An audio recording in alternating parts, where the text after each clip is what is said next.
Company સિવાય મેડ નહીં પડે એવું લાગે છે. વોચ સરખી કરવા માટે શોરૂમમાં પહોંચી ગયો પછી હું.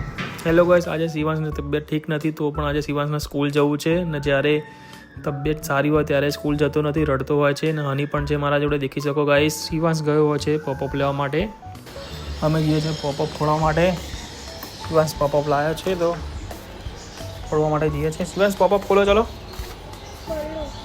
શિવાંશ રેડી થઈ ગયો છે ચૂંટણી વાળીને, પોપઅપ ફોડશે. ખોલી આપું?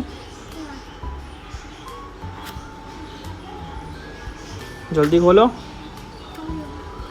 લા ખોલ દઉં. શિવાંશ ફોડશે ભાઈ પોપઅપ. ચલો ફોડો. વાહ ભાઈ વાહ. ફોડ.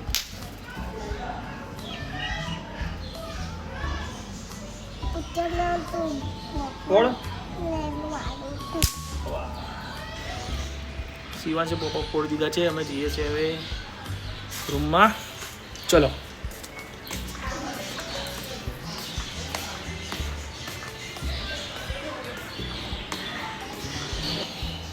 શિવાંશ ગયો છે નાહવા માટે. હું જાઉં છું.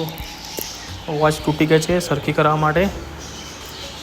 ચલો સરખી કરાવવા જઈએ આજે.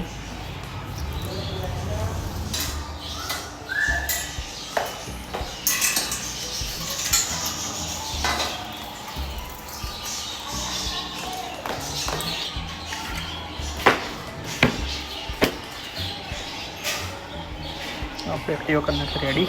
સાફ કરી દઈએ પહેલાં.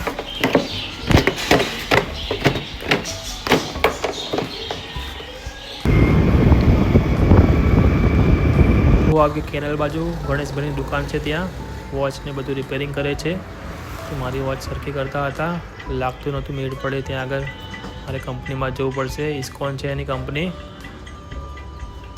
તો ચલો જઈએ હવે ઇસ્કોન. હું પહોંચી ગયો પછી જસ્ટ ઇન ટાઈમમાં.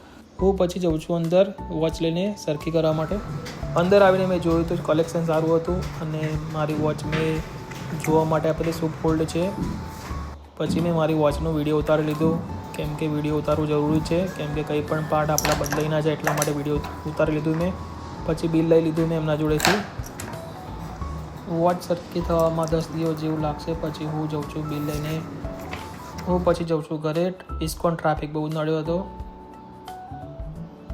હું પછી આવ્યો ઘરે ગાઈસ. ચલો ગાઈસ, મળીએ ભાઈ નેક્સ્ટ બ્લોગમાં. બાય.